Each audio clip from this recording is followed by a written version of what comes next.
भाव बळे विष्णुदास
लागी सेवक झालो, तुमच्या लागलो निज चरणा.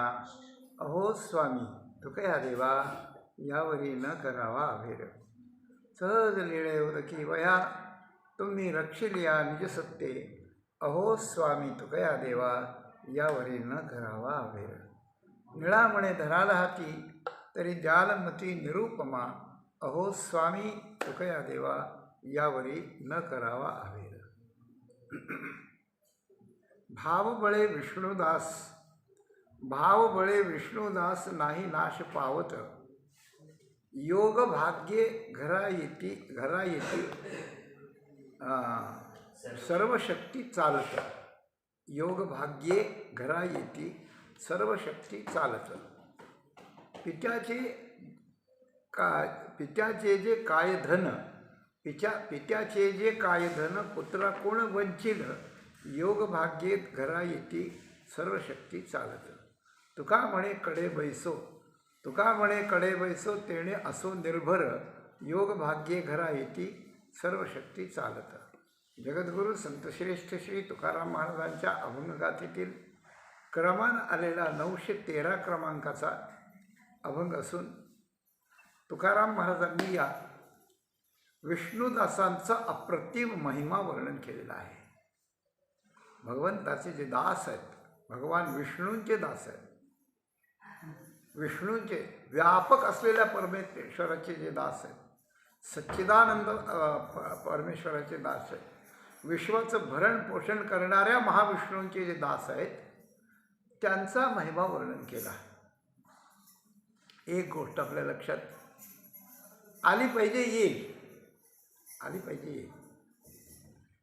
की जगामध्ये भगवंताचे जे भक्त आहेत किंवा भगवंताचे जे दास आहेत, सर्वसामान्य सर्वेषां समाजाची दृष्टी, यांच्याकडे पाहण्याची दृष्टी अतिसामान्य आहे. हे दैव दुर्विलासाची गोष्ट आहे, ही दुर्दैवाची गोष्ट आहे की भगवंताच्या दासाकडे हे वैष्णव, हे वारकरी आहेत बरं का, हे देवाचे भक्त आहेत बरं, असं म्हणतात लोक. उपहासानं, उपरोधानं, अशा प्रकारचं तिरस्कार भावनेनं अशा प्रकारचं म्हटलं जातं.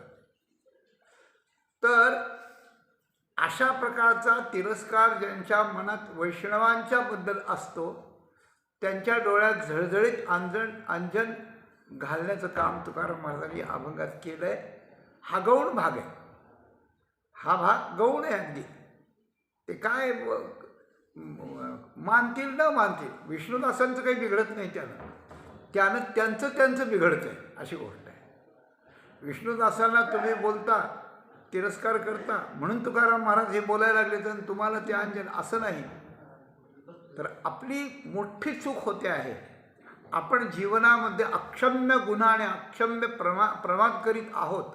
अशा प्रकारची बुद्धी होऊन त्यांनी सुधारावं आणि त्यांनी या धोक्याच्या आणि अपघाताच्या मार्गाला जाऊ नये, म्हणून तुकाराम महाराज सांगतात. तरी हा गौणच भाग आहे. दुसरा मुख्य भाग काय आहे? मुख्य भाग हा आहे की मनुष्याला जीवनात जे जे पाहिजे, प्रत्येक मनुष्याला जे जे पाहिजे, प्रत्येक मनुष्याला जे जे पाहिजे ते एक कसं असेल असं आपल्याला वाटतं, पण तसं नाही. तसं आहे नाही, दोन्ही गोष्टी आहेत. कोणाला बायको पाहिजे, कोणाला मुलं पाहिजे, कोणाला पैसा पाहिजे, कोणाला आरोग्य पाहिजे, कोणाला तारुण्य पाहिजे, कोणाला सौंदर्य पाहिजे, कोणाला काय पाहिजे. वस्तू जर किती काय हजारो लाखो आहेत, कोणाला काय पाहिजे, कोणाला काय पाहिजे, सगळ्यांना जे पाहिजे काय. पण अशा कॉमन गोष्टी काही आहेत की ज्या सगळ्यांना पाहिजे, सगळ्यांना पाहिजे. सुख कोणाला नको सांगा. सुख असलं तरी दुःख मिश्रण असलेलं सुख कोणाला पाहिजे सांगा. दुःख नसलेलं सुख पाहिजे लोकांना, दुःख असलेलं सुख नाही. दुःख अजिबात नसावं हा एक भाग आहे, आणि सुख असावं, ते भरपूर असावं, ते चिरंतर टिकणार असावं, न संपणार असावं. त्यात वीट नसावा, त्याचा तिरस्कार न यावा, तसं सुख कोणाजवळच नसावं, आणि त्याच्यापेक्षा चांगलं सुख तर नसावंच नसावं. अशा प्रकारचं सुखाचं साधन आणि सुख आपल्याला असावं, ही प्राय सर्वांची दृष्टी आहे, अशी गोष्ट. जगत्स्पृहेआस्पद एक सार्वभौमपद न मरणे निर्विवाद जगा पडिये. न मरणं जगाला आवडतं म्हणजे दुःख अजिबात नको असं आवडतं. आणि सार्वभौम पद म्हणजे जगामध्ये सुखाचं साधन असलेलं सार्वभौम पद फक्त एकच आहे, एवढंच आहे. म्हणून ते सर्वांना आवडतं. म्हणजे चिरंतन सुख आवडतं आणि दुःख अजिबात नको असतं, असंच माऊलींना यातून सांगायचं. ज्ञानेश्वरी बोलते. याचा अर्थ असा आहे की जे सगळ्यांना पाहिजे आहे पण ते सर्वांना मिळतं का? तर सर्वांना मिळत नाही आहे. सर्वांना मिळत नाही. मग अनादिकालापासून माणसं या सुखाची, अशा प्रकारच्या सुखाची इच्छा करीत आले, तर त्यांना जर मिळत नसेल तर ती इच्छा त्याने सोडून देऊ नये काय? जे नाहीत जगात आणि जे कोणालाच मिळत नाही ते पाहिजे पाहिजे म्हणून उपयोग काय? पण नाही. सिद्धांत असा आहे की जे लोकांना आतून हवं वाटत असतं ते असतं, ते नाही असं नाही. तर असं सुख आहे, असं सुख आहे बरं का. अगदी तुम्हाला पाहिजे तसं नाही, तुम्हाला पाहिजे त्याच्या हजारपटीपेक्षा श्रेष्ठतेने जास्त असलेलं सुख आहे. तितकी उंचीची कल्पनाच तुम्ही करू शकत नाही, अशी गोष्ट आहे. दुःख नाही, अजिबात नाही. दुःख अजिबात नाही. सुख तुमच्या कल्पनेपेक्षा हजारो पटीनं आहे, असं जगात आहे. ठीक आहे, मग आता ते मिळवायचं आहे. कसं मिळवावं? ते मिळवण्याचे उपाय फार अवघड आहे. अवघड आहे. वाघिणीचं दूध काढलं पाहिजे, पण ते सोन्याच्या पात्रात घेतलं पाहिजे. आता हे कोणाला मिळावं ते? अशी गोष्ट आहे. असं ते अवघड आहे. ज्ञान त्याची साधनं आपण नेहमी बोलतो, आज परत बोलण्याची आवश्यकता नाही. ज्ञानाचं साधन, योगाचं साधन, कर्माचं साधन हे अवघड उपाय त्याचे. म्हणजे एकीकडे अग्नी आहे आणि एकीकडे समुद्र आहे. समुद्रात बुडून मरा, नाही तर अग्नीत जळून मरा. मग उपयोग काय त्याचा? सुख नाही आहे म्हणता, पण हे असं अवघड आहे. तर याचा उपाय आहे की सोप्या मार्गानं त्या सुखाची प्राप्ती माणसाला करून घेता येते. पण दुर्दैवानं माणसं त्या सुखाला किंबहुना त्या अवस्थेला किंवा त्या साधनेला माणसं तुच्छ समजतात. हे पण त्याच्यात अडचण आहे. तुच्छ समजतात. काय? भगवान विष्णूंचं मग पांडुरंग, राम, कृष्ण, विष्णू हे सगळे एकच आहे. त्यातलं कोणाचंही करा. दास्यत्व आपण करायचं. दास्यत्व निकट हनुमंते पै केले, म्हणून देखील रामचरण. हनुमंताला सगळं मिळालं रामचरणाने, रामचंद्रांचं दास्यत्व करून. त्या दास्यत्व करण्याने सगळं मिळतं. तर सगळं मिळतं म्हणजे काय मिळतं, कसं मिळतं आणि कशा पद्धतीनं मिळतं, या 3 गोष्टीचा खुलासा करणारा हा अभंग आहे. 3 गोष्टीचा खुलासा. किंबहुना आपल्या सुखाच्या मार्गाकरता एखाद्या ज्योतिषाकडे आपण जातो आणि म्हणतो आम्हाला खूप अडचणी येतात, खूप दुखणे येतात, घरात हे चाललंय, ते चाललंय. मग ते म्हणतात अमक्याचे ग्रह अमके आहेत, अमक्याचे तसे आहेत, याला हे करावं लागेल, इतकं सुवर्ण दान करावं लागेल, इतका जप करावा लागेल, इतकी तीर्थयात्रा करावा लागेल, हे करावं लागेल. मग आपण उतरून घेतो, टिपून घेतो आणि त्याप्रमाणे सुरू करतो. आणि सुरू केल्यानंतर जसं आपण ते करीत जातो तसं इकडं आपल्याला अनुभव येतो. जे दुःख आहे ते कमी होतं, सुख यायला लागतं, पैसा यायला लागतो, प्रेम जुळायला लागतं, जे काय असेल ते व्हायला लागतं. हे जसं असतं त्याप्रमाणे तुकाराम महाराजांनी सांगितलेलं हे सगळं उतरून घ्यायचं आहे. हृदयात उतरून घ्यायचं आहे, डोक्यात मेमरीत आपल्या स्मरणशक्तीत उतरून घ्यायचं आहे, कागदावर उतरून घ्यायचं आहे, मोबाईलवर उतरून घ्यायचं आहे. आणि काय करायचं? त्याप्रमाणे करायचं. भगवान विष्णूंचं दास्यत्व करणाऱ्याला पहिल्यांदा काय मिळतं? तर भाव बळे विष्णुदास नाही नाश पावत. विष्णूंचं दास्यत्व ज्याने पत्करलं आहे त्यांच्याजवळ एक बळ निर्माण होतं आणि त्या बळावर ते त्या ठिकाणी विनाशाला जात नाही. म्हणजे ते यमाकडे किंवा मरून असं जात नाही, त्यांना मरणच येते. मरण न येणारं बळ त्यांना प्राप्त होतं. विष्णूचं दास्यत्व केलं की बळ प्राप्त होतं बळ प्राप्त झालं की मरण त्या ठिकाणी संपतं, नाश संपतो. आणि दोनच गोष्टी आहेत. एक, वाईट गोष्टी थांबल्या पाहिजेत आणि चांगल्या गोष्टी मिळाल्या पाहिजेत. माणसाची हीच गोष्ट आहे, वाईट गोष्टी थांबल्या पाहिजेत. हो, तुम्हाला खूप ऐश्वर्य आलं पण कॅन्सरच्या 3ऱ्या टप्प्याला तुम्ही येत, पण त्या ऐश्वर्याचं काय करणार, तर काय उपयोग त्याचा. म्हणून अगोदर रोग थांबला पाहिजे, मग ऐश्वर्य आलं पाहिजे ना. त्याप्रमाणे वाईट गोष्टी त्यालाच अनिष्ट निवृत्ती आणि इष्टप्राप्ती अशी वेदांताची परिभाषा आहे. जे अनिष्ट आहे, आपल्याला नको आहे, ते नाहीच झालं पाहिजे. तर पहिल्यांदा जास्तीत जास्त अनिष्ट आहे मृत्यू, म्हणजे नाश, विनाश. शरीर संपलं, जग संपलं, सुख संपलं, सगळं संपलं, काहीच नाही राहिलं, अशी गोष्ट आहे. तर नाश टाळण्याकरता काय करावं? नाश टाळण्याकरता मृत्यूवर, यमावर, काळावर विजय मिळवण्याकरता एक बळ लागतं, बळ लागतं. ते बळ कोणतं? तर त्याचं नाव आहे भावबळ. भावबळ. मग भाविक माणसं काही मरत नाहीत का?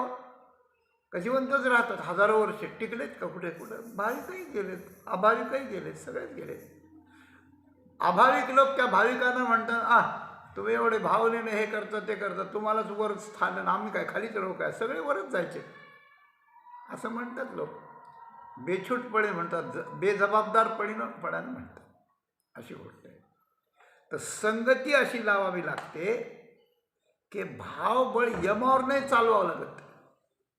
हे भावबळ त्या विष्णूवर चालतं, देवावर चालतं, देवावर हे भावबळ चालतं.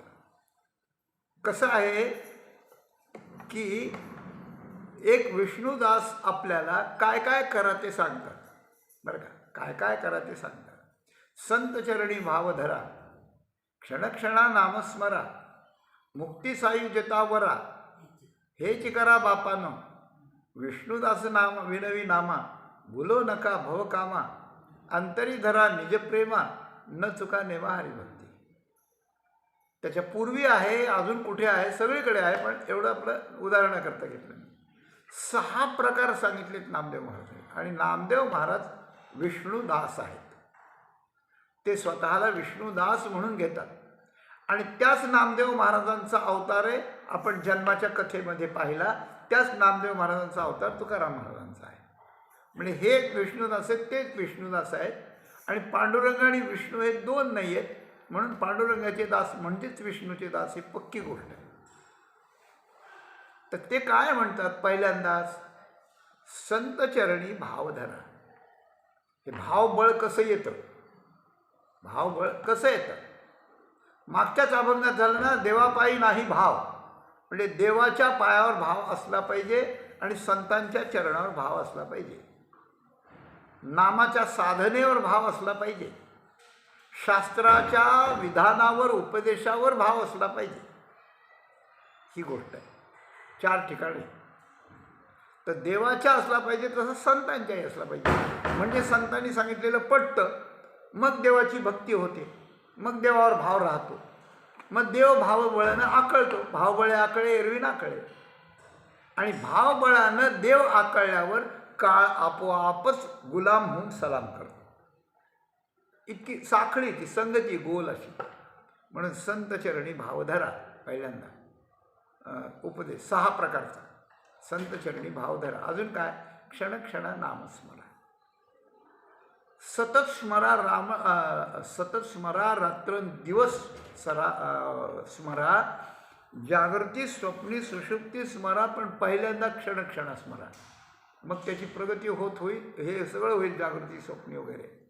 तर क्षणक्षण, थोड्या वेळाने उठलं की राम, बसलं की कृष्ण, हे भगवंता, हे पांडुरंगा, हे श्रीकृष्ण, हे गोविंदा, हे माधवा, असे नावं घ्यायची. संतचरणाच्या ठिकाणी भाव धरायचा. त्यांनी नामस्मरण करायला सांगितलं ना, ते नाम सोपे रे, रामकृष्ण गोविंद वाचेशी सद्गती जपे आधी. त्यांच्या म्हणण्याप्रमाणे नामस्मरण करायचं. हे नामस्मरण करताना भावनेनं करायचं. संतचरणी भावधरा, क्षणक्षणा नामस्मरा 2. अजून काय 3? मुक्ती सायुज्यता वरा, हेची करा बापानं. इथं हेची म्हणलं चकार देऊन अंडरलाईन केली.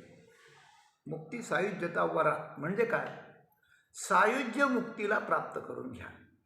याचा अर्थ असा आहे, क्षणक्षणा नामस्मरण करायला लागले तुम्ही आणि संतचरणी भाव धरला म्हणजे तुम्हाला रिद्धिसिद्धी सुद्धा प्राप्त होईल, तुम्हाला स्वर्गसुद्धा प्राप्त होईल, तुम्हाला अजून कुठे जाता येईल, तुम्हाला वाटेल ते मिळेल बाकीचं. पण बाकीचं काही घेऊ नका. मुक्ती सायुज्यता वरा. सायुज्य मुक्ती सोडून बाकीचं या नामस्मरणाच्या संतसंगतीच्या कोणत्याही पुण्यानं काहीही मिळेल तर ते घेऊ नका, कारण ते नाश पावणार आहे. आणि नाश पावलं की दुःख देणार आहे, परत ते ढकलून देणार आहे खाली साधनेतून. म्हणून सायुज्यता मुक्ती म्हणजे भगवंताशी एकरूप करणारी जी मुक्ती आहे तिला सायुज्यता मुक्ती म्हणतात. ती वरा म्हणजे तिच्याशी तुम्ही, तुका म्हणे मुक्ती परिणिली नो वरी, तुकाराम महाराजांनी, तसं तुम्ही तिच्याशी विवाह करा म्हणजे तिला वरा तीच प्राप्त करून घ्या. 3 झाले गोष्टी.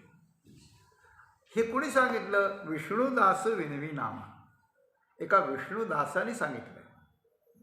आज विष्णुदास नाश पावत नाहीत हे तुकाराम महाराज विष्णुदासच सांगतात, म्हणजे त्यांचा अनुभव आहे त्यात.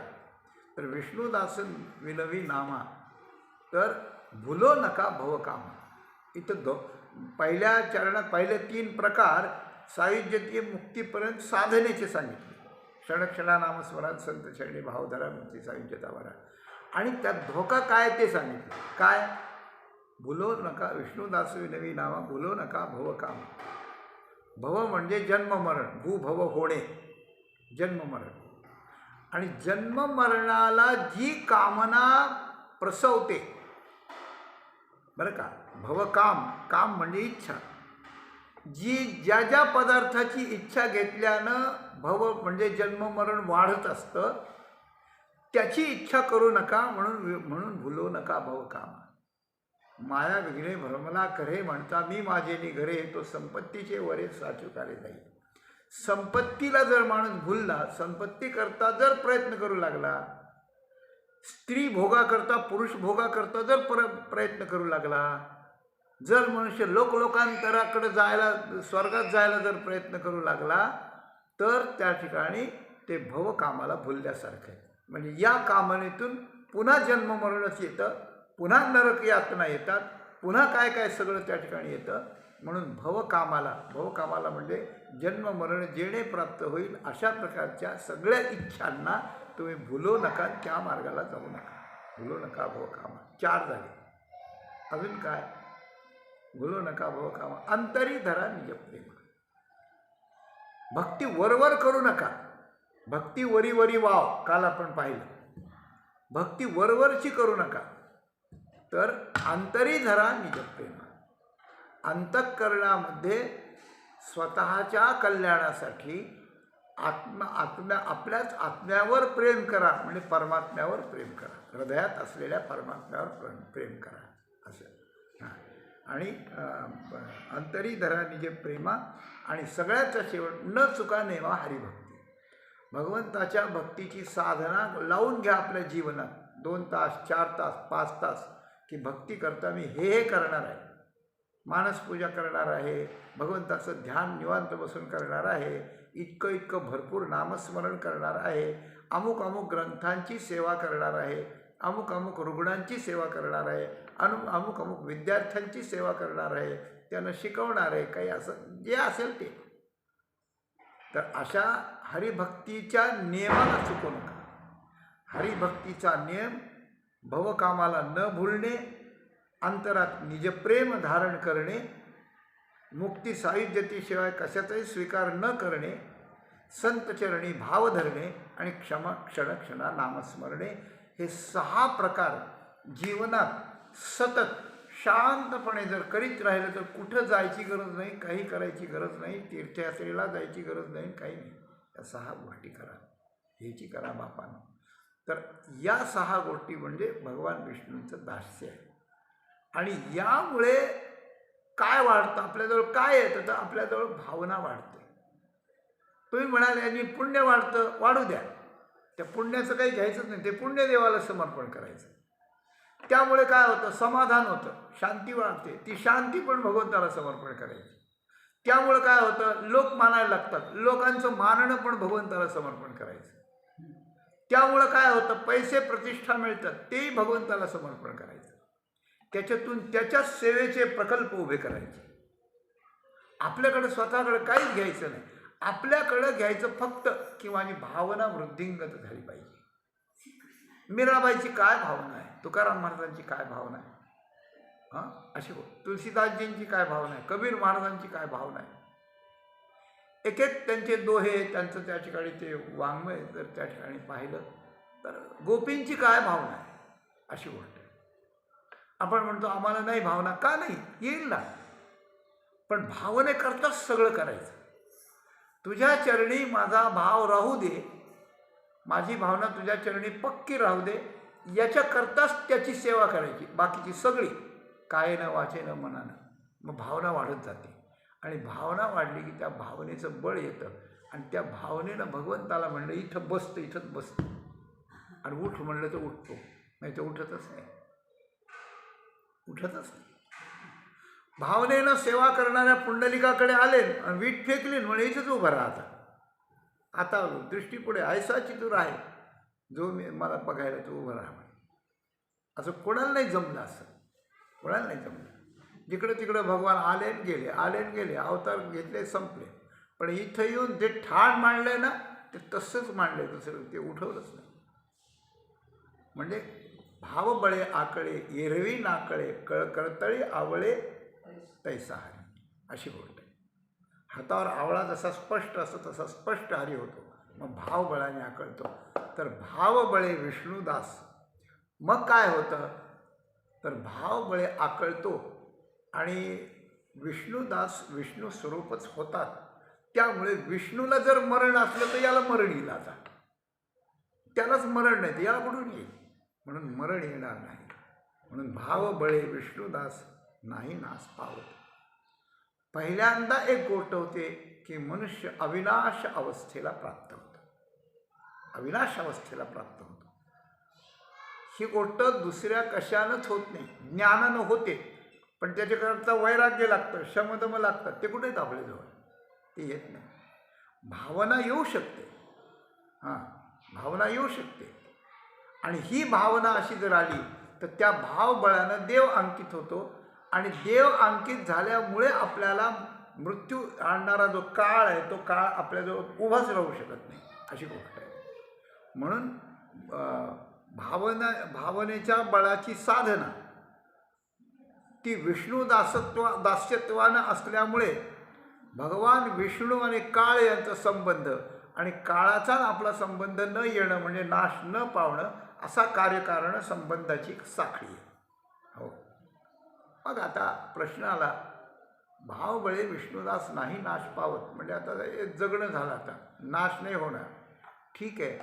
पण नाश न होताना जर आम्हाला दरिद्री आली, ऐश्वर्य आलं, अनैश्वर्य आलं, रोग आले तर काय करणार, मग ते जगून काय उपयोग आहे. तो अश्वत्थामा चिरंजीव आहे, पण काय त्याच्या जीवनाचा कचरा करून टाकला त्याने. ते ब्रह्मास्त्र सोडलं, अर्जुन आला वगैरे वगैरे वगैरे सगळं त्या ठिकाणी केलं, काही नाही. त्याला जखम झाली, हिमालयात फिरतो, अजून फिरतो. त्याला भेटायचं असलं तर जातो, मला तेल मागतो, मला जखमेला लावायला द्या. त्याला डॉक्टरच मिळेना कायमची जखम बरी करणारा.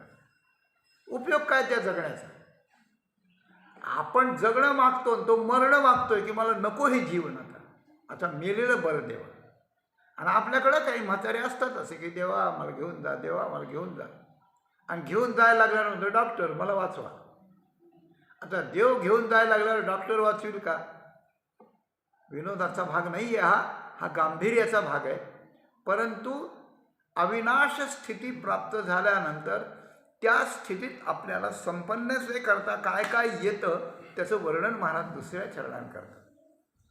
म्हणजे विष्णुदासांचा महिमा असा आहे की पहिल्यांदा तो काळाला थप्पड मारतो, काळाला बाजूला सारतो, चल हट, काळ त्याच्या पुढं काही करू शकत नाही. काळ गुलाम सलाम करी तुकया घरी राहतो. आणखी ते श्रीमंत आणि संपन्न कसे होतात, तर योग भाग्ये घरा येती सर्व शक्ती चालत. योग, भाग्ये आणि सर्व शक्ती त्याच्या घरी चालत येतात. योग घरा येती, शक्ती घरा येती आणि भाग्य घरा येती चालत चालत. योग म्हणजे संबंध, बरं का. योग म्हणजे संबंध. भाग्य म्हणजे आपल्याला अदृश्य असलेलं, आपल्याला संपन्न बनवणारं, आपल्याला निहाल बनवणारं जे असतं त्याला भाग्य म्हणतात. आणि शक्ती म्हणजे आपल्याजवळ सामर्थ्य येतं. सामर्थ्य येतं, योग येतं आणि भाग्य येतं. योग काय आहे? तुमचा आमचा योग होता म्हणून जुळला. योग म्हणजे संबंध. हा योग शब्द व्यवहारामध्ये लग्नाला वापरतात जास्त. की एखादी मुलगी पाहिजे, एखादा मुलगा, आमच्या मुलाला मुलगी द्या, नसं द्यायचं म्हणतं काय आता आपला योग नाही आहे, बरं का. हे गोल गोल शब्द वापरतात, गोड शब्द वापरतात. आपला योग नाही हो, काय करावं. आम्हाला तुम्ही पसंत नाहीत, तुमचं असं आहे, आमचं असं आहे, असं नाही सांगत काही. ही सभ्यतेची भाषा आहे की तुमचा आमचा योग नाही. आणि जर असला, पाहिलं करायचं असलं त्यांना, पत्रिका जुळते, योग दिसतोय हो आपला, योग दिसतोय, फक्त एवढा थोडा परिहार आहे तेवढा आपण करून घेऊ, तुम्ही करा नाही तर आम्ही करू आणि जुळून घेऊ आपण. योग, योग म्हणजे जुळणे, योग म्हणजे संबंध येणे. तर जगात कुणाचाही योग किती आला तरी त्याचा वियोग होत असतो. पती पत्नीचा योग आला पण किती दिवसाचा असेल? खूप थोड्या दिवसाचा, एक 5, 25, 50 वर्ष, जास्तीत जास्त 50-60 वर्ष. फार झालं तर किती 100 वर्ष राहतात, 100-200 वर्ष एकत्र राहतात का पती पत्नी? नाही ना, नाही राहत. जेवढं असतं तेवढंच. हे तरी जातात नाही तर त्या तरी जातात. दोन कोणीतरी जातं, कोणीतरी राहतं, अशी गोष्ट होते. तर वियोग न होणारा योग आहे. संयोगांते वियोग असं म्हटलंय की आधी संयोग मग वियोग, आणि वियोग झाल्यावर पुन्हा कोणाचा तरी संयोग. म्हणजे असा संयोग वियोगात्मक अशा प्रकारचं जे जीवन आहे ते जीवन सतत दुःखच देणार आहे. प्रतिकूल व्यक्तीचा संयोग झाला तरी दुःख आहे, अनुकूल व्यक्तीचा वियोग झाला तरी दुःख आहे. अनुकूल व्यक्तीचा संयोग झाला तर सुखाचा आभास आहे, पण तो संयोग फार टिकत नसल्यामुळे पुन्हा दुःखच आहे. जितकं सुख भोगलं त्याचे डबल 10 पट दुःख आहे, अशी गोष्ट आहे. म्हणजे कायमचा जो योग आहे, एकरूपतेचा जो योग आहे, भगवंताशी जो योग आहे, संबंध आहे, तो योग कायमचा आहे. आणि तो योग इथं ते योग येती घरा, योग, भाग्ये आणि संपत्ती या सगळ्याला अनेक वचन लागले. तर हे अनेक योग आहेत. तर योग फक्त जीवाचा आणि भगवंताचाच आहे, विष्णूचा आणि विष्णुदासाचाच आहे. जीव विष्णुदास असला पाहिजे आणि देव विष्णू असला पाहिजे, मग दोघांचा योग आहे. मग वियोग कधीच नाही, अजिबात नाही वियोग. तर हा योग इथे बहुवचन का दिलं?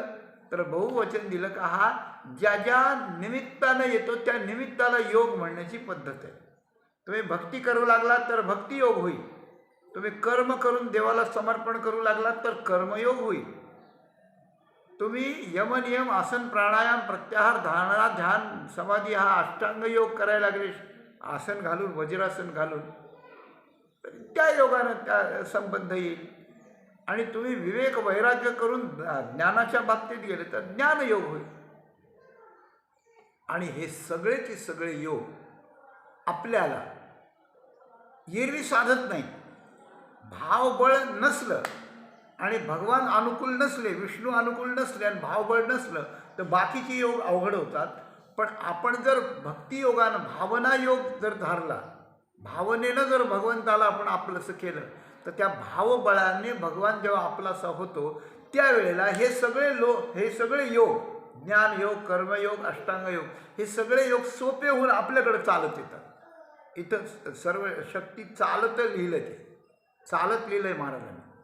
म्हणून ज्ञानयोग चालत येतो, भक्तियोग चालत येतो, याचा अष्टांगयोग चालत येतो, कर्मयोग चालत येतो. कधी? भावबळ असलं तर. त्या बळानं परमात्मा एकत्र होतो आणि हे सगळे योग परमात्म्याजवळ असतात म्हणून हे आपल्याकडे येतात. त्याच्याजवळ सगळे योग आहेत. कसे? एक ज्ञानेश्वरीतलं एक संजयाचं वाक्य आहे, आघवेची का योग. ऐका, आघवेची का योग जया ठाया एकी सांग, तयाचे वाक्य सवंग केले मज व्यासे. धृतराष्ट्राला संजय म्हणतो की मी किती भाग्यवान आहे, मी किती दैववान पुरुष अशा प्रकारचं आहे. अहो एरवी घोडे राखणार, घोड्याला खरारा द्यायचा, तबेल्यात बांधायचं, सोडायचं, ते सगळं त्याचं करायचं, खरारा द्यायचं, त्याला शिकवायचं, हे करणारा माणूस. हां काय एरवी तरी आम्ही घेई जो घोडे यासाठी आम्हाला या गोष्टी कळाव्या अशी गोष्ट आहे. आम्ही घोड्यासाठी आम्ही तुम्हाला लागतो ना. तुम्हाला युद्धाचा प्रसंग असतो, प्रवासाचा प्रसंग असतो, मग तुम्हाला रथात बसून जावं लागतं, मग रथाला घोडे लागतात आणि घोड्याला आम्ही लागतो, म्हणून तुम्हाला आम्ही लागतो. नाही ते ज्ञानाच्या गोष्टी आम्हाला कळाव्यात असं कसं? तर संजय म्हणतो, आघवेची का योग जया ठाया येती सांग. सगळे योग, आघवे योग म्हणजे इथं बहुवचन आहे बरं का, तर इथं कर्मयोग, ज्ञानयोग, अष्टांग योग हे सगळे घ्यायचे. तर हे सगळे योग ज्याच्याकडं सांग आलेत, म्हणजे अंग प्रत्यंगासहित आलेत, पूर्णांगानं ज्याच्याकडे आले. कोण आहे हा? तर तो हा श्रीकृष्ण आहे. अर्जुनाच्या रथावरचा श्रीकृष्ण आहे. ज्या श्रीकृष्णाजवळ आघवेची योग सांग आलेले आहेत, आघवेची जया येती सांग, तयाचे वाक्य सवंग केले मग वासे. त्या श्रीकृष्णाचं वाक्य या व्यासदेवांनी मला सवंग केलं. सवंग कुठे भागवतात शब्द आला होता पहा, सवंग काय अर्थ आहे कळणार नाही, असं मला आठवत नाही, पण इथं अर्थ असा आहे, सवंग केले. सवंग केले म्हणजे काय? त्याचं वाक्य आणि माझे कान हे जोडून दिलं. कोणी? व्यासदेवाने. की कुरुक्षेत्रावर भगवान जे सांगतील आणि जे जे बोलतील ते ते तुला ऐकू येईल, दिसेल, ऐकू येईल, सगळं होईल. म्हणजे भगवान श्रीकृष्णांचं वाक्य माझ्या कानाला जोडून दिलं. आता हे दूरदर्शनवर किंवा इंटरनेटवर असं कॉन्फरन्स करतात ना, 2-2, 3-3 मोबाईलवाले एकत्र येऊन मिटिंग करतात ना, ते सगळे बोलतात जसे काही तिथंच बसलेले तसं बोलतात एकमेकाशी. हे जसं विज्ञानाची किमयेनं आपल्याला आज दिसतं प्रत्यक्ष, त्याप्रमाणे दूर असलेला धृतराष्ट्र आणि हे युद्धभूमी आणि धृतराष्ट्र संजय यांचं अंतर 85 कोसाचं काय मैल का कोस असं काहीतरी आहे, इतकं दूर येते. पण तिथलं सगळं दिसतं आणि सगळं ऐकू येते याला. हे कोणी केलं? तर व्यासांनी त्यांना धृतराष्ट्राला ऐकण्यासाठी त्याच्या मस्तकावर हात ठेवला होता संजयाच्या, आणि तुला ऐकू येईल म्हणून भगवंताचं बोलणं श्री भगवान वाच म्हणलं, तिकडून भगवान बोलायला लागले की आज श्री भगवान वाच करतो, इकडे ऐकू येत आहे. तर त्याचं वाक्य मला सवंग केलं. माझ्या कान नावाच्या अंगाला त्याच्या मुखाचं ते वाक्य नावाचं अंग एकत्र जोडून दिलं, सवंग केलं, एकत्रित केलं, अशी गोष्ट आहे. तर ज्याचं वाक्य वेदव्यासांनी कृपेनं माझ्या कानाला सवंग केलं म्हणजे जोडून दिलं, त्या भगवंताजवळ सगळे योग येतात, ज्ञानयोग, भक्तियोग. तर सगळ्या योगाचा तो अधिष्ठाता आहे, म्हणून त्याला योगेश्वर तत्वमेत्वम दर्शयात्मानमव्य, म्हणून त्याला योगेश्वर म्हणतात. योगेश्वर म्हणतात. योगेश्वर काय? इतर योगेश्वरा कृष्णो इतर पार्थो धनंजय.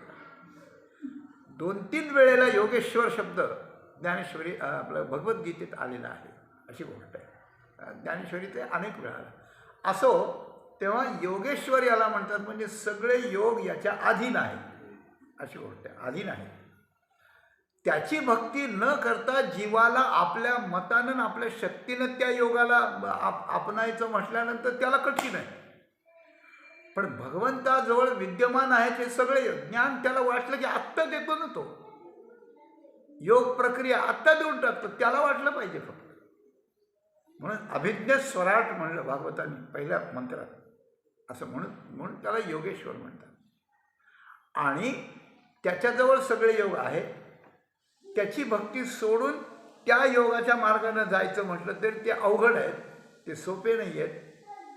आणि म्हणून त्याची भक्ती करून त्याचे दास बनून जर भावनेनं आपलं बळ वाढवलं तर भावनेच्या बळानं त्या विष्णूला हातात घेता येतं आणि आकळता येतं. तो आकळल्यानंतर त्याच्याबरोबरच ते योग सगळे येतात. पण ज्ञानही होतं, भक्ती होते, कर्मही होतं, सगळंच प्राप्त होतं. म्हणून योग भाग्ये घरा येती सर्व शक्ती चालते. भगवंताची कृपा झाली म्हणजे पहिल्यांदा विनाश थांबतो आणि विनाश थांबल्यानंतर जे दीर्घ जीवन अनुभवायचं आहे, जे चिरंतन जीवन अनुभवायचं आहे, त्या चिरंतन जीवनाला सजविण्याकरता त्याच भगवंताच्या कृपेनं त्याच्याच जवळ असलेले योग, भाग्य आणि शक्ती चालत चालत आपल्या घरी, आपल्या अंतःकरणात त्या ठिकाणी येतात. ही अलौकिक, अप्रतिम आणि अतिशय गुह्य गोष्ट तुकाराम महाराजांनी सांगितली. मी फक्त आता योग सांगितले, भाग्य सांगायचे बाकी, अजून भाग्य सांगायचे. तर या योगातून भाग्य येतात. अष्टांग योगातून रिद्धिसिद्धी प्राप्त होतात. अष्टांग योग साधताना रिद्धिसिद्धी नावाची भाग्य येतात. कर्मयोग साधताना संकल्पसिद्धी प्राप्त होते. ते भाग्य, संकल्पसिद्धीचं भाग्य की तुम्ही म्हणाल तसं होतं. 12 वर्षे तुम्ही सत्य भाषण केलं तर 13व्या वर्षी ते सत्य तुमच्या जिभेवर येऊन बसतं आणि तुम्ही बोलाल ते खरं होतं. पण तोपर्यंत कसोटी होते, परीक्षा होते. कधीतरी खोटं बोललं नाही तर आपला प्राण जाईल अशी परिस्थिती निर्माण होते. हा भाग स्वतंत्र आहे. तर संकल्पसिद्धी हे आणि यातलं कर्मयोगातलं सिद्धी आहे. अष्टमहासिद्धी, अणिमा, गरिमा, लघिमा, प्राप्ती, प्रकामा, ईशित्व, वशित्व वगैरे ह्या सगळ्या सिद्धी योगानं प्राप्त होतात. पण भक्तीनं भगवान आपलासा झाल्यावरच त्या प्राप्त होतात, अशी गोष्ट आहे. ज्ञानानं काय प्राप्त होतं? ज्ञानाने सगळं अनेक सिद्धी प्राप्त होतात. ज्ञानी पुरुषाला काही कमी नसतं, अशी गोष्ट आहे. म्हणजे योगामुळे एक भाग्य. तुकाराम महाराजांचा एक प्रकार, योगाचे ते भाग्य क्षमा. बरं का, योगाचे ते भाग्य क्षमा, आधी दमा इंद्रिये, अवघी भाग्ये येती घरा, देव सोयरा झाली.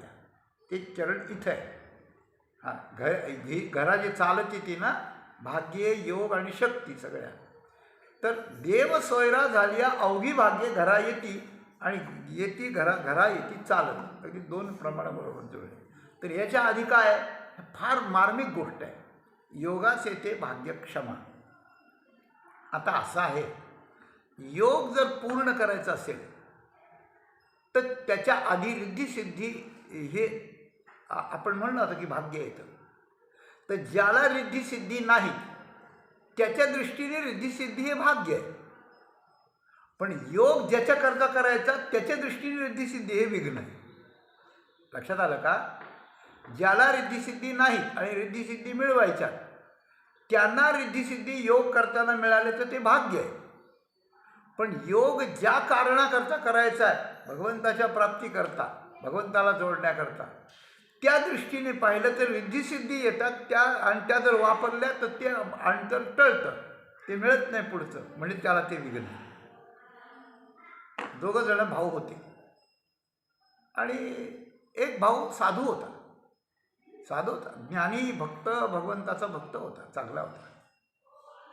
आणि एकही होता, पण त्याला जरा इकडची तिकडची इच्छा असायची, तो साधन करायला लागला. मग एक जो साधू भाऊ होता तो गावात राहिला आणि दुसरा जो जरा चंचल मनाचा होता तो म्हणाला, नाही मी इथं नाही राहणार, मी कुठेतरी जाऊन काहीतरी चांगलं शिकून येईल. भरपूर गेला तो हिमालयात. मग त्याने एक गुरु केला, त्याच्याकडून काही योग शिकला आणि योग शिकून त्याने एक सिद्धी प्राप्त केली. काय सिद्धी प्राप्त केली? चाले तरी उदकी पाऊल न लगे. बरं का, आपण जसं जमिनीवर चालतो तसं जर समुद्र किंवा नदी असली अशी, आणि त्याच्यावर जर तो योगी, ती सिद्धी प्राप्त झाला आहे, तो जर चालू लागला तर तो पाण्यात बुडत नाही. पाण्यावर पाय असे त्याचे छान राहतात, पाण्यावरून तो चालत चालत जाऊ शकतो. चाले तरी उदकी पाऊल न लगे. येणे येणे प्रसंगे येती बहुता सिद्धी, परी तेणे काय काज आपण पया उधारी ऐसा धनंजया, असं म्हटलं तरी सिद्धी आहे. तर त्या चंचल मनाच्या भावानं हिमालयात जाऊन गुरु करून पाण्यावर चालण्याची सिद्धी प्राप्त करून घेतली आणि नंतर तो गावाकडे आला. लोकांना समजलं होतं की हे सिद्धिप्राप्त पुरुष आहे म्हणून. हा खूप मोठा साधू आहे, पण हा लोकांना कळतो कुठे? याला आपले जय हरी करायचे झालं का, दुसरं काही नाही. त्याच्या वाट्याला जय हरी. तर ते लोकांनी ठरवलं की यांचे बंधू खूप मोठे योगी बनलेत, ते आपल्याकडे येणार आहेत. गावाच्या जवळच नदी वाहत होती मोठी, विस्तीर्ण पात्र आणि भरपूर पाणी होते त्या नदीला. पूलही होता जायला यायला. मग त्यांचा प्रोग्राम ठरवला त्यांनी की हे हिमालयातले महाराज आल्यावर पलीकडच्या तीराला थांबतील, मग दोन्ही तीराला लोक त्यांना बघायला येतील, मग ते चालत चालत अलीकडच्या तीरावर येतील, मग आपण त्याचा सत्कार करणार आहोत. अशी गोष्ट आहे. त्याचे व्हिडिओ सेट वगैरे सगळे तैनात केले तिथे. हे महाराज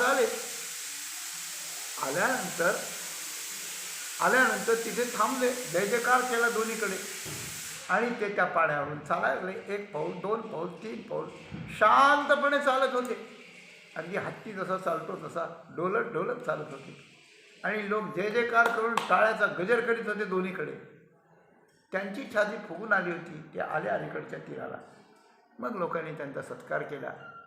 सत्कार केल्यावर भावाने बोलावलं की चल घरी या, घरी जायचं आपल्याला. हो येतो म्हणलं, मला घरी तुमच्या दर्शनालाच यायचे. मग आला घरी. तो आला घरी आणि मग सांगायला लागला मी असं आलो, तिथं गेलो, तिकडं गेलो, मग गुरु झाले, मग मला असं झालं, सगळं सांगू लागला.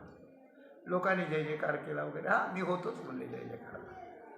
सगळं त्याचं ऐकून घेतलं आणि या साधू नावाच्या मोठ्या भावानं त्याला एकच प्रश्न विचारला की तू 2 वर्ष हिमालयात राहायला इतकं सहन केलं आणि साधलं काय, मिळवलं काय, तू मिळवलं काय?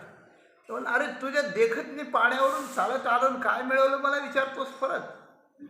तुम्हाला हो ना, तेच सांगतो मी तुला. तू फक्त 8 आणे वाचवलीस म्हणे. 8 आणे वाचवले, एवढंच मिळवलं, दुसरं काय मिळवलं? कारण काय, दुसरे लोक त्या नदीच्या पाण्यावरून नावेत 8 आणे देतात आणि इकडच्या कडेला येतात. मग ते कोरडे येतात, तू कोरडा आला म्हणजे तुला 8 आणे लागले नाही तर त्यांना 8 आणे लागतात. एवढंच फरक आहे. काय फरक आहे यात?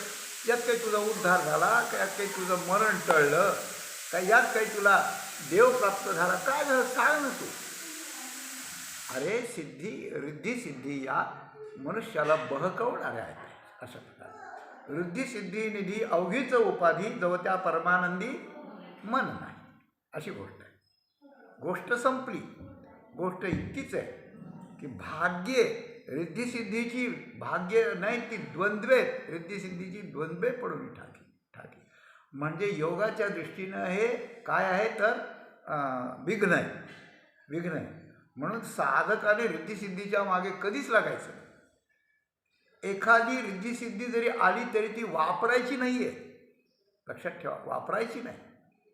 हा एखादं दैवी कार्य असलं, एखादं संकट आलं, कोणाचे प्राण वाचवायचे असले, अशा उदात्त कारणाकरता थोडीशी परवानगी, पण बाकी स्वतःच्या मजा हजा करण्याकरता, मजा उडवण्याकरता नाही. मग ते दोष आहे मोठा, बरं का, अशी गोष्ट आहे. तेव्हा हे द्वंद्व आहे. पण तुकाराम महाराज इथे एक वेगळी आगळी गोष्ट सांगतात. योगाचे ते भाग्य क्षमा. योगाचे ते भाग्य क्षमा. तर कसं आहे तर योगाला आडसर म्हणून या रिद्धिसिद्धी आहे. पण योग जर पूर्ण झाला तर कसं समजायचा? योग पूर्ण झाल्याची सिद्धी कोणती आहे?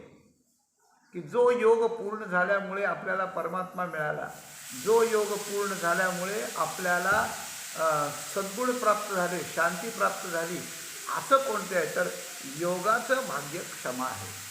म्हणजे योग पूर्ण झाल्यानंतर आपल्या अंतःकरणात क्षमा प्राप्त होते. कुणीही आपल्याला कितीही त्रास दिला तरी त्याचं नुकसान करावं ही आपल्या मनात वाटत नाही. आपल्याजवळ शक्ती असून सुद्धा ही क्षमा आहे. आणि ही क्षमा, बरं का, योगाचे ते भाग्य क्षमा. याच्याकरता काय करावं लागतं तर आधी इंद्रियांचं दमन आधी करावं लागतं. या लागी इंद्रियांचे दमन कीजे असं त्या ठिकाणी म्हणतात. तर आधी दमा इंद्रिय आणि मग अवघी भाग्ये येती घरा देव सोयरा झाली. म्हणजे इंद्रिय ताब्यात ठेवायची आणि भगवंताचं दास्य करायचं, भगवंताला भाव बळाने आकळायचं आणि मग मग त्या ठिकाणी मग सगळी भाग्य आपल्या घरात अशी होती. कोणती भाग्य? क्षमा जर आपल्याला प्राप्त झाली तर दया येते, शांती येते. हां, दया, शांती, क्षमा, दया, दयाची काहीतरी आहे प्रश्न. काया वाचा मने झाला विष्णुदास, काम क्रोध त्यास बाधिती. मग काम क्रोध त्याला बाधत नाही, इंद्रिय ताब्यात येतात, विष्णूचं दास्य तो होतं, भगवान प्रसन्न होतो आणि मग तो भगवान जगात दिसू लागतो आणि त्यांच्यावर क्षमा निर्माण होते. तर क्षमा आल्याने सगळी भाग्य आपल्या घरा येतात. म्हणून अवघी भाग्य येते घरा देव सोयरा झाली या असं त्या ठिकाणी म्हटलं. तर म्हणजे हे भाग्य घरात येतात, आधी योग घरी येतात, मग भाग्य घरात येतात आणि मग शक्ती घरी येतात. हे शक्ती काय आहेत? तर शक्ती अशा आहेत की भगवान त्यांना एक एक सामर्थ्य देतो. भगवान त्यांना एक एक सामर्थ्य देतो. भगवंताची जी शक्ती आहे, या शक्तीत मुख्य 3 शक्ती आहेत बरं का. योग शब्दात 3-4 गोष्टी आपण पाहिल्या, भाग्य शब्दातही 2-3 गोष्टी सांगितल्या. भाग्य घरा येती चालत, योग घरा येती चालत आणि अवघ्या शक्ती घरा येती चालत. तर विष्णुदासांच्या घरी कोणत्या शक्ती चालत येतात? तर शक्तीचं वर्णन, भगवंताच्या 3 शक्तींचं वर्णन, एक कर्तुम शक्ती, एक अकर्तुम शक्ती आणि एक अन्यथा कर्तुम शक्ती. या 3 शक्ती ज्याला प्राप्त आहे त्याला सगळं प्राप्त आहे, त्याच्यातून काहीच सुटलं नाही. कर्तुम शक्ती काय आहे? कर्तुम शक्ती अशी आहे की जे कोणालाच करता येत नाही ते आपल्याला करता येतं. जे कोणालाच करता येत नाही ते आपल्याला करता येतं. ही शक्ती देवाजवळ आहे.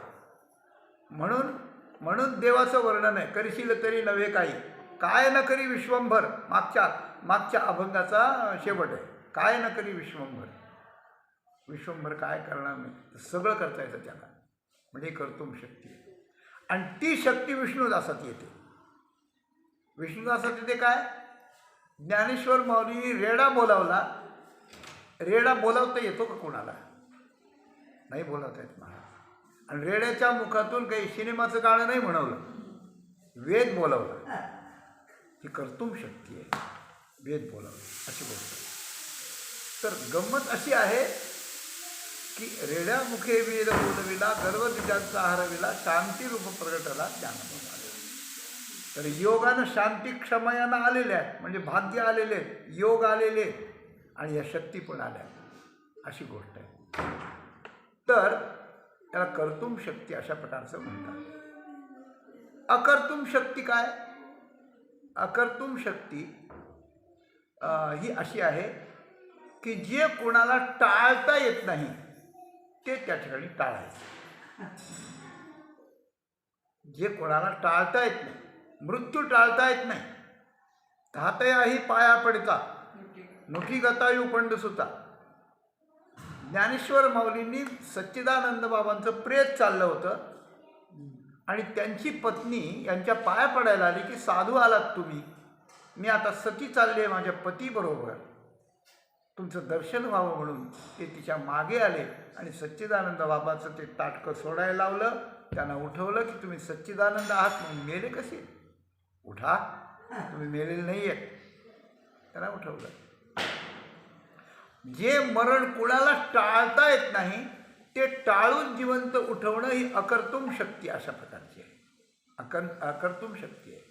रेडा बोलावला ही माऊलींची कर्तुम शक्ती आहे. देवाच्या आहेत, परत दुसऱ्या सांगत नाही आता मी. प्रेत उठवलं ही अकर्तुम शक्ती, प्रेत उठवलं ही अकर्तुम शक्ती आहे. स्त्रीचा पुरुष केला उभा ही सुद्धा अकर्तुम शक्ती आहे. आणि अन्यथा कर्तुम शक्ती अशी की जी गोष्ट ज्या पद्धतीनं होते त्या पद्धतीनं न होता वेगळ्या कोणत्याही पद्धतीनं ते करून दाखवायचे, अशी गोष्ट करायची. मोगऱ्याच्या फुलाला गुलाबाची फुलं आणायची, आहे का कोणाला शक्य? संकर करून आहे पण प्रत्यक्ष नाही. हे असं. तर त्याप्रमाणे जे काम ज्याच्याकडून होत नाही ते काम त्याच्याकडून करवायचं, ही अन्यथा कर्तुम शक्ती आहे. अन्यथा कर्तुम शक्ती.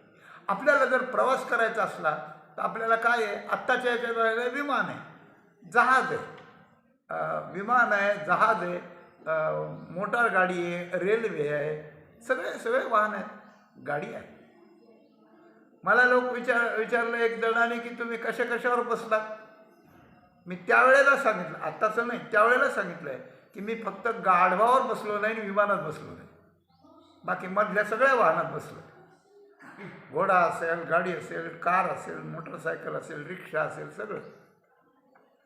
तर मनुष्य कोणत्याही वाहनात बसतो, कोणत्याही वाहनात बसतो, पण ते वाहन एकतर विज्ञानाच्या योजनेप्रमाणे ते असं चलित वाहन असलं पाहिजे, इंधनावर चालणारं वाहन तरी असलं पाहिजे, नाही तर एक जिवंत तरी घोडा, गाढव, बैल काहीतरी पाहिजे. ज्याला रिमोट कंट्रोल नाही किंवा ज्याला वैज्ञानिक तंत्रज्ञानाचा लेश नाही आणि ज्याच्यात जिवंतपणा नाही, ते जड आहे, अशा वाहनावर आपल्याला चालता येतं का? नाही. अशा वाहनाकडून आपल्याला प्रवास करून घेता येतो का? नाही. ज्ञानेश्वर माऊलींनी जड भिंती करून प्रवास करून घेतला, चांगदेवापर्यंत चालविली जड भिंती. हे अन्यथा कर्तुम शक्तीचं उदाहरण आहे. तर भगवंताच्याकडे ज्या अकर्तुम अन्यथा कर्तुम शक्ती आहेत, त्या सगळ्या शक्ती जे विष्णुदास होतात त्या भगवंताकडून त्यांच्याकडे चालत अशा प्रकारच्या येतात. तिन्ही शक्ती चालत येतात, सगळ्या प्रकारच्या सिद्धी येतात, भाग्य येतात, सगळी भाग्य येतात, सगळी भाग्य येतात. त्याला गाता येतं, त्याला नाचता येतं, त्याला वादन करता येतं, त्याला विद्वतपणे त्याला विवेचन करता येतं, त्याला काही करता येतं अशी गोष्ट. आणि संतांचं अंकित असलेल्याला करता येतं. गुलाबराव महाराज होते, प्रज्ञाचक्षु गुलाबराव महाराज, आणि त्यांच्याकडे बाबाजी पंडित होते. आणि ते जेव्हा अंत्यवस्थ झाले तेव्हा सगळे विद्वान विद्यार्थी आले की तुमच्यानंतर मंत्र कोण देणार, अधिकार काय करणार, माझं काय काम आहे, वगैरे वगैरे, आपल्याला अधिकार मिळवण्यासाठी. बाबाजी पंडित सेवा खूप करायची, पण यातलं काहीच नाही, अभ्यासही करायची नाही, काही करायचे नाही. दूर बसले होते. आपल्या गुरु महाराज आता चाललेत म्हणून त्यांच्या डोळ्यातून अश्रू गळत होते. त्यांनी खूण करून त्यांना बोलावलं, म्हणजे बाबाजी, अरे सगळे लोक हे मागतात, तू काही मागत नाही, तुला काही पाहिजे नाही काय? तिने काहीच बोलले नाही. ते म्हणले, मी तुझ्या मनातलं ओळखतो, एक कर, तुला काही येऊ दे नाही तर न येऊ दे, माझी सगळी पुस्तकं, माझे सगळे ग्रंथ एकदा एकांतात शांतपणे वाचून घे, तुला सगळं मिळेल. आणि गुलाबराव महाराज गेले. मग त्याने ते ग्रंथ वाचून पाहिले. मग पुढे या विद्यार्थ्यात वाद निर्माण झाला की मठाचा मालक कोण, हे कोण, ते कोण. तेव्हा त्यांनी एक परीक्षा ठेवली सगळ्यांनी मिळून. काय? गुलाबराव महाराजांचा सगळ्यात अवघड जो ग्रंथ असेल तो ग्रंथ सगळ्यात चांगलं जो सांगून दाखवील त्याला पुढचा मंत्र देण्याची आणि गुरु होण्याची अधिकार, अशा प्रकारे. त्यांची स्पर्धा झाली. मग परीक्षक बसवले, ते मार्क द्यायला लागले. आता कोण श्रेष्ठ ठरतं त्यांच्यात. त्यावेळेला एखाद्याने टिंगल करून म्हणलं, बाबाजी बैठते क्या, बैठो ना, व्याख्यान करा ना, या ग्रंथातलं करा. सगळे हसायला लागले. याला काही येत नाही, हे नुसतं सेवेतच असायचं ना, यांनी काहीच केलं नाही. अरे पण सेवा सगळ्या करण्याचा बाप आहे हे त्याला माहीत नव्हतं. सेवा करणं हा बाकी सगळं करण्याचा बाप आहे हे त्यांना माहीत नव्हतं. मग ते नम्रपणे म्हणले, स्वामींची इच्छा असेल तर बोलन काही मी, त्यांच्या कृपेनं, माझ्याजवळ काय आहे बोलायला. मग त्यांना कुतूहल वाटून त्यांनी बसवलं त्यांना. आणि बसवल्यानंतर 2-2.5 तास बाबाजी पंडितांनी सगळ्या विद्यार्थ्यांना तोंडात बोट घालून त्यांना नीट कळणार नाही अशा पद्धतीनं विवेचन करून दाखवलं. आणि मंत्र दीक्षा देण्याचा अधिकार बाबाजी पंडितांना मिळाला, अशी गोष्ट आहे. हे का होतं असं? तर संतांच्याकडून साधकाला जर हे मिळतं तर देवाकडून विष्णुदासाला काही मिळणार नाही काय? तर मिळतंय. म्हणून भाग्य, सगळे योग, सगळी भाग्ये आणि सगळ्या शक्ती या विष्णुदासाकडे चालत येतात. कशामुळे? भावबळामुळे. भावबळामुळे आधी नाश पावत नाही आणि जे दीर्घ चिरंतन जीवन जगायचे त्यात त्यांना सर्व शक्ती प्राप्त होतात. भगवंत सर्व शक्तिमान फक्त भगवंताचं लक्षण आहे, पण त्या यांना प्राप्त होतात. हे सगळं यांच्याकडे कसं काय येतं? ज्याचं उत्तर 3ऱ्या चरणात महाराज देतात. पितयाचे जे का धन पुतळा कोण वंचिल? भगवंताला ते पिता मानून त्याचा दास बनतात आणि आपले पुत्र म्हणून भगवान जर या भक्ताला आपलं म्हणून घेतात, पुत्र म्हणून, आणि भगवान जर पिता आहे, विष्णू जर पिता बनतो आणि विष्णुदास जर त्याला जर पुत्र मानतो, तर त्याच्याजवळचं जे धन आहे त्याच्यापासून यांना कोण वंचित ठेवील? तोही वंचित ठेवणार नाही पिता. दुसऱ्या कोणाची हिंमत नाही, अधिकारच नाही. म्हणून आज तसं होत नाही किंवा होऊ नये की बापाने जर मुलाला प्रॉपर्टी नाही दिली आणि मुलाने जर केस केली तर त्याला ती आपल्या मुलाला द्यावी लागते, अशी गोष्ट आहे. त्यातल्या सगळ्या बारकावे सांगत नाही मी, पण द्यावी लागते. ढोबळ अर्थ सरळ आहे. तर पित्याचं धन पुत्राला असतं, कारण पुत्र हा पित्यापासून जन्माला आलेला असतो. पुत्रापासून म्हणजे आपल्यापासून जन्माला आलेल्या मुलाला आपल्यापाशी असलेलं धन द्यायचं आणि मग बापाने राम म्हणून वर जायचं, त्याच्याशिवाय जायचं नाही, तर त्याला दोष लागेल, अशी गोष्ट आहे. आणि पुत्रानं पण आहे तोपर्यंत त्याची मर्जी समजायची, संपादन करायची. उत्तमच चिंतितम कुर्यात, त्यांना सांगूसुद्धा द्यायचं नाही, त्याच्या मनात आलं ते यांनी सेवा करायची. हां, बरं का, असेपर्यंत आज्ञा पाळायची आणि गेल्यानंतर गया श्राद्ध करायचं, त्याच्या उद्धाराचं सगळं करायचं. भूरी भोजनात असं म्हटलं, त्याला पोटभर लोकांना जीव घालायचं त्याच्या तिथीच्या दिवशी वगैरे वगैरे करायचे. पुत्राचं कर्तव्य, पित्याचं कर्तव्य. पण पित्याची प्रॉपर्टी मुलाला मिळण्याकरता कोण मध्ये येईल? कोणी नाही येणार. म्हणून पित्याचे जे का धन पुत्रा कोण वंचित. म्हणून हे शक्ती, भाग्य आणि योग सगळे विष्णुदास होणाऱ्याला चालत चालत त्या ठिकाणी येतात आणि त्याला नाश मात्र पावत नाही. एक निगेटिव्ह म्हणजे अनिष्ट निवृत्ती आणि 3 प्रकारच्या या सिद्धी, असे 4 प्रकार त्याला प्राप्त होतात. आणि तुकाराम महाराजाचा शेवटी आपला अनुभव सांगतात. तुका म्हणे कडे बैसो तेणे असो निर्भर. तर आम्ही विष्णुदास आहोत, बरं का. धन्य आम्ही जन्म आलो, दास विठोबाचे झालो, आम्ही विष्णुदास आहे. तुकाराम महाराज, नामदेव महाराज विष्णुदास आहेत. आणि विठ्ठलाचे दास ते विष्णुदास आहेत, कृष्णाचे दास ते विष्णुदास आहेत, आणि रामाचे दास तेही विष्णुदास आहेत.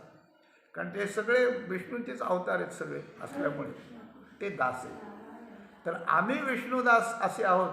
म्हणजे तुकाराम महाराजांना हे सांगायचे, ध्वनित अर्थानं सांगायचे, गुप्त रीतीने सांगायचे, रहस्य प्रकरणात सांगायचे की या सगळ्या शक्ती, सगळे योग आणि सगळे आमच्याकडे भगवंताच्या कृपेनं प्राप्त आहेत आम्हाला. आम्ही ते वापरत नाहीत, आम्ही ते दाखवित नाही, पण आमच्याकडे ते आहेत असा प्रकार आहे. अशी गोष्ट काय, धन आपल्याकडे असलं म्हणजे रोज थैल्याची थैल्या बाहेर आणून दाखवावं लागतात काय? नाही, ते गुप्तच ठेवावं लागतं. तेव्हा अशा प्रकारचं आहे. तुका म्हणे कडे बैसो, आम्ही त्याची लढीवाळ लेकरं आहोत. आम्ही त्याच्या कडेवर बसतो आणि कडेवर बसल्यामुळे आम्ही वापरलं नाही वापरलं, आलेलं न आलेलं आम्हाला कळलं नाही कळलं, तरी आम्ही सुखानं, आम्ही एवढ्या मोठा पिता आमच्याकडे आहे की या पित्याशिवाय मोठं कोणी नाही आणि त्याच्या कडेवर आम्ही बसतो. आता आम्हाला काही कमी नाही, आम्ही त्या सुखानं निर्भर आहोत. म्हणून सर्व सुख ल्यालो, सर्व अलंकार आनंदे निर्भर, डुल्लत असो, अशी आमची व्यवस्था आहे. तेव्हा जगात जे कोणालाच मिळत नाही आणि जगात जे सगळ्यांना पाहिजे आहे, या सगळ्याचा आरंभ आणि शेवट. बरं का, जगात जे सगळ्यांनाच पाहिजे आहे, पण जगाला जे कोणालाच मिळत नाही, कारण ज्या मार्गाने मिळतं ते मार्ग अवघड आहेत. जे जगात कोणालाच मिळत नाही, जे जगात सगळ्यांना पाहिजे आहे, ते सोप्या पद्धतीनं मिळण्याची सोय आहे. विष्णुदास व्हावं, भावनेचं बळ वाढवावं आणि शक्ती, भाग्य, योग या सगळ्यांची प्राप्ती करून अविनाश जीवन जगून भगवंताच्या कडेवर, भगवंताच्या सान्निध्याचं सुख चिरंतन त्या ठिकाणी भोगावं. एवढा मोठा लाभ, एवढा महालाभ, एवढा महामहालाभ अध्यात्मलाभ तया होय गा धनंजया, भांडवल दया उद्यमिनी, असा महालाभ ज्या मार्गाने मिळतो तो मार्ग तुकोबारायांनी आपल्याला खुला करून दाखवला आहे. या मार्गानं आपण चालावं आणि या 4 प्रकारच्या सगळ्या सिद्धी, सगळी भाग्य, सगळे योग आणि अविनाश अवस्था, चिरंतन अवस्था आणि सुखाची अवस्था प्राप्त करून घेऊन आपली जीवनयात्रा सफल करावी. हा तुकाराम महाराजांचा संदेश आपल्या चरणी ठेवून झालेली सेवा माऊलींच्या चरणी समर्पण करून या ठिकाणी सेवेला विराम देऊ. धन्यवाद.